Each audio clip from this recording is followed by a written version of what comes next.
Sous le patronage de M. Roger Barrault, ministre de l'Environnement, de l'Eau et de l'Assainissement, le coparrainage de Dr Virginie Magnier-Dacchio, pharmacienne, directrice générale des laboratoires Phytofla, et de El Hadj Boubacar Barrault, président du conseil régional du patronat des Hauts-Bassins, le Centre national des semences forestières, en collaboration avec l'École nationale des eaux et forêts, vous invite à une grande conférence autour du thème « Promotion des plantes médicinales au Burkina Faso, quelle synergie des parties prenantes ?» L'événement est prévu pour se tenir à Bobo-Dioulasso le 30 mai 2025 à partir de 8h30 dans la salle Sotigui Kouyaté, 6 à la Maison de la Culture Monseigneur Anselme Tchama Sanon. Au programme, des panels sur des thématiques variées animés par des chercheurs, enseignants-chercheurs, praticiens, étudiants, experts du domaine et une exposition de plantes médicinales et de phytomédicaments. Population de Bobo-Dioulasso et d'ailleurs, acteurs du domaine, rejoignez-nous et devenez des volontaires pour la vulgarisation des plantes médicinales. Ensemble, pour des plantes médicinales au service de la santé des populations et de la biodiversité.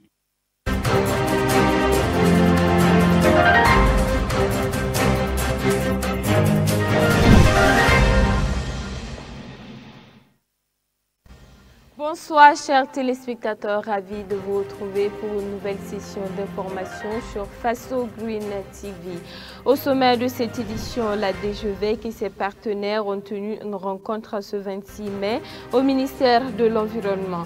Il s'est agi de la mise en œuvre de la stratégie nationale d'économie verte de 2019 à 2023.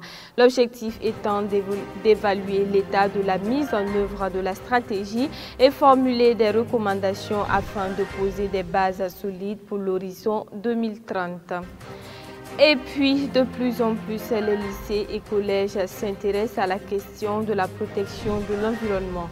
Le lycée privé Parole d'Espoir a quant à lui procédé le vendredi 23 mai dernier à la mise en place d'un club écologique. L'objectif est d'impliquer la frange jeune dans les actions de préservation et de protection de la nature. Des précisions dans quelques instants.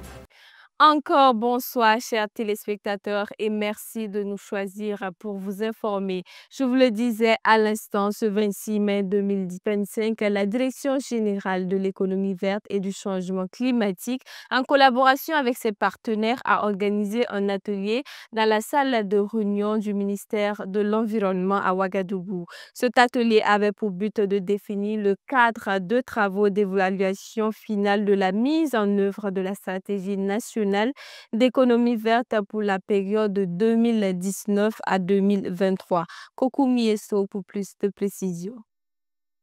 L'objectif de cet atelier qui a réuni la direction de l'économie verte et du changement climatique et ses partenaires ici dans la salle de réunion du ministère en charge de l'environnement est de définir les orientations nécessaires pour évaluer l'état de mise en œuvre de la stratégie nationale de l'économie verte pour la période de 2019 à 2023. En clair, il s'agit de l'atelier de cadrage des travaux d'évaluation finale de la dite stratégie. Suivant la réglementation nationale, lorsqu'une stratégie, on veut élaborer un second cycle d'une nouvelle stratégie, ici, d'évaluer celle qui est en cours pour tirer les enseignements nécessaires en vue de poser les jalons de nouvelles orientations pertinentes adaptées au contexte qui va sous-tendre le prochain cycle de la stratégie. Et cela pour une conclusion de cycle final encourageante. Ce cadre a offert également aux participants l'opportunité d'évaluer et de formuler des suggestions pour une stratégie du cycle encourageante. Cette révision portera sur plusieurs aspects, telles que la mise en œuvre d'un certain nombre d'actions en lien avec la création de villages climato-intelligents, des actions également en lien avec la promotion et la valorisation des produits forestiers non liés, également des actions en lien avec la diffusion, la vulgarisation de tout ce qui est comme technologie propre, sobre en carbone, dans le but de renforcer la résilience des populations. Donc l'évaluation va vraiment aller en détail sur toutes ces questions-là, puisque vous savez que la stratégie d'économie verte, c'est une stratégie multi-acteurs, multisectorielle. Ce n'est pas une stratégie dont la mise en œuvre incombe seulement au ministère en charge de l'environnement, mais vous avez vu qu'on a pratiquement une dizaine de départements ministériels qui sont là présents. Donc chacun apporte quelque chose dans la mise en œuvre de cette stratégie-là. Adoptée en 2019, la stratégie nationale d'économie verte a été conçue en réponse à la volonté politique affirmée du Burkina Faso de s'engager dans un développement durable, inclusif et respectueux de l'environnement. Félix Ibrango, chargé d'études mettent en avant l'importance de cette innovation. L'économie verte n'est pas une option.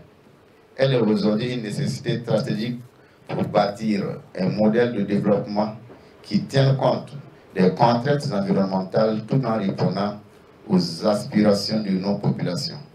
Elle constitue aussi un levier d'opportunité pour la création d'emplois durables, la modernisation des filières productives et la préservation de notre capital naturel. La création de la Direction générale de l'économie verte et du changement climatique en 2016 au Burkina Faso répond à la volonté du gouvernement de renforcer le cadre institutionnel national dans ce domaine au sein du ministère de l'Environnement. Les résultats de ces activités sont attendus comme guide pour atteindre efficacement les objectifs de développement durable d'ici 2030. Et puis, la Direction régionale de l'eau et de l'assainissement de l'environnement du centre a procédé le vendredi 23 mai dernier à la mise en place du club écologique du lycée privé Parole d'Espoir ici à Ouagadougou.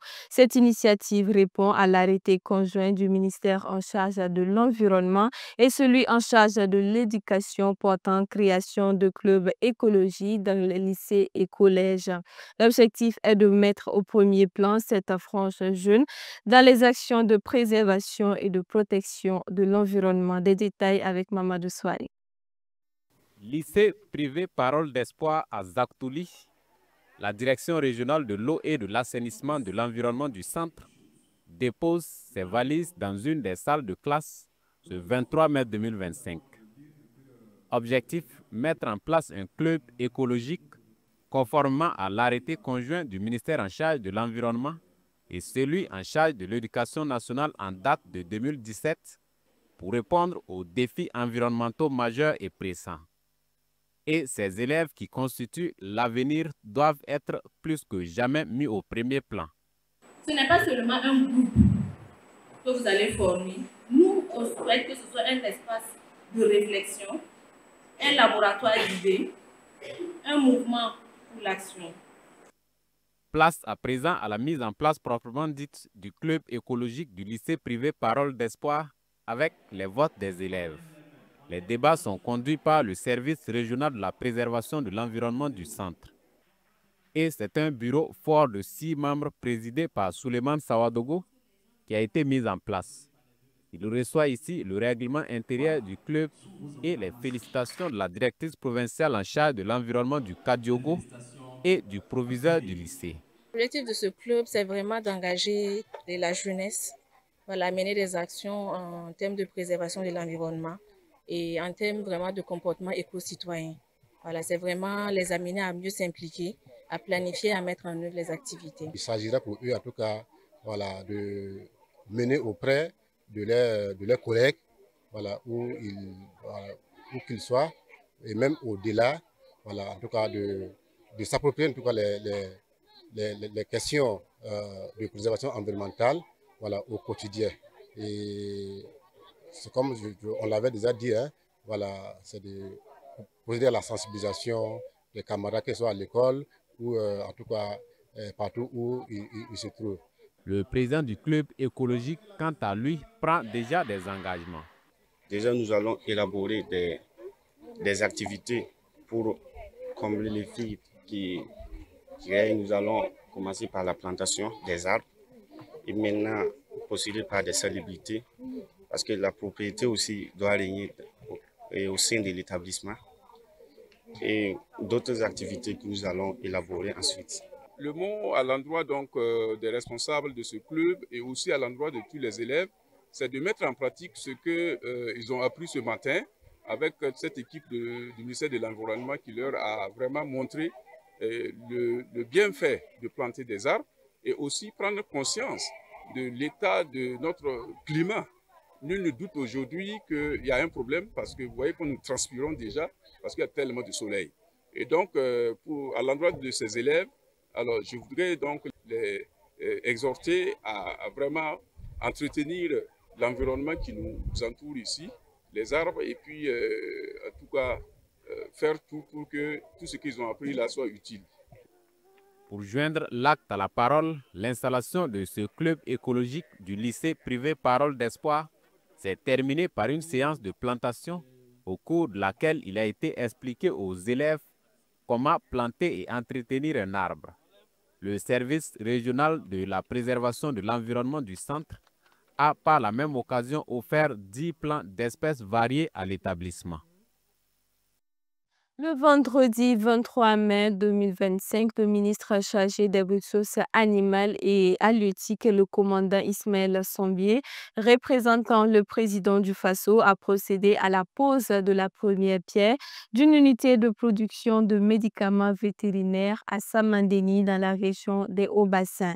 La mise en place de cette unité vise surtout à assurer une disponibilité locale de produits vétérinaires de qualité. Suivez ce extrait du directeur général des services vétérinaires pour comprendre davantage. Dans le cadre de l'offensive agro-pastorale et halieutique 2023-2025, son Excellence, le capitaine Ibrahim Traoré, président du Faso, chef de l'État, s'est engagé à construire la toute première unité de production de médicaments vétérinaires au Burkina Faso. Cette structure permettra à terme de produire pas moins de 110 millions de doses de médicaments vétérinaires, y compris les vaccins utilisés dans le cadre des larges campagnes de vaccination contre les maladies animales prioritaires, mais également permettant de produire des antibiotiques, des anti-inflammatoires, des vitamines, des antiparasitaires de très bonne qualité et à des prix très abordables. Donc, à travers cette unité de production de médicaments vétérinaires, le Burkina Faso pourra économiser pas moins de 10 milliards de francs CFA par an dans l'acquisition et dans l'importation des médicaments vétérinaires. Le coût total de réalisation prévu est de 20 milliards de francs CFA. Donc nous avons 18 mois pour réaliser les infrastructures, mais également pour produire nos premières doses de vaccins qui seront utilisées dans le cadre des prochaines campagnes de vaccination. C'est la fin de ce journal. Merci à tous d'avoir été des nôtres et rendez-vous demain pour une nouvelle session d'information. Au revoir.